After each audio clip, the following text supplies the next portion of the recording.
Hey there. I wanted to share with you a junk journal that I just made, not just, but recently finished it up. I only learned about this concept of a junk journal in the last few months or so, and I thought I want to see if I can make one myself.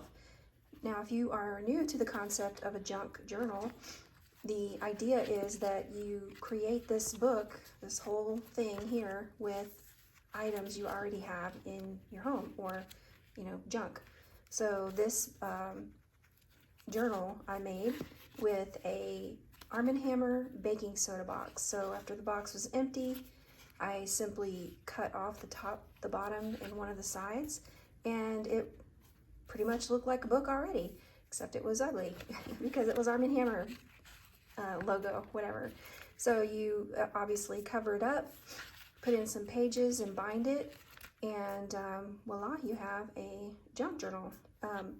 Also, the idea is to use paper you already have, and so I had the pattern paper I've had for years that was from my scrapbooking days, and then I also used some printer paper for some white pages. And the idea is the imperfections. So the binding is not perfect.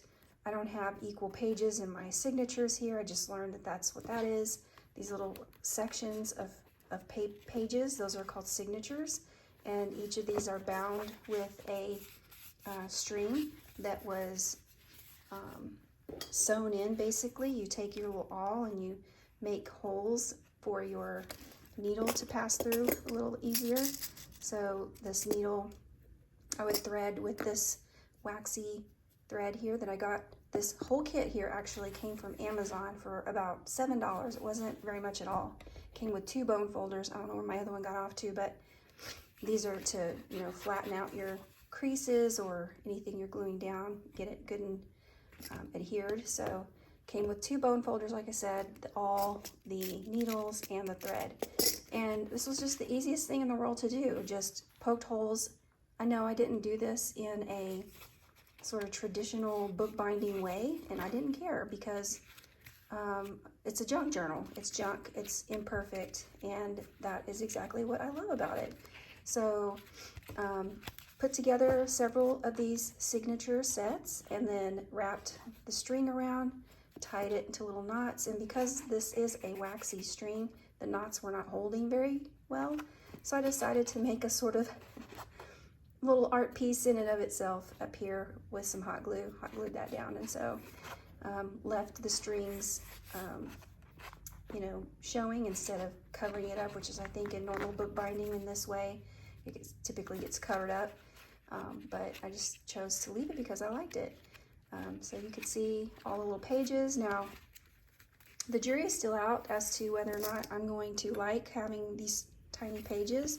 I do like smaller sketchbooks for quick little doodles or quick notes or things like that when I don't have a lot of time, and so I do like small sketchbooks for that purpose, but this is pretty tiny, and so I'll let you know how I like it.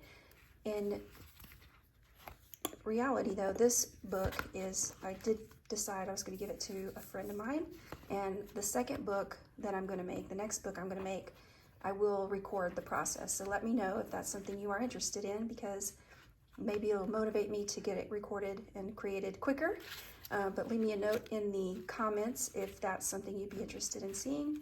But I will likely go ahead and make another one and record the whole process, but we'll see how I like it, and I'll keep you posted on that as well.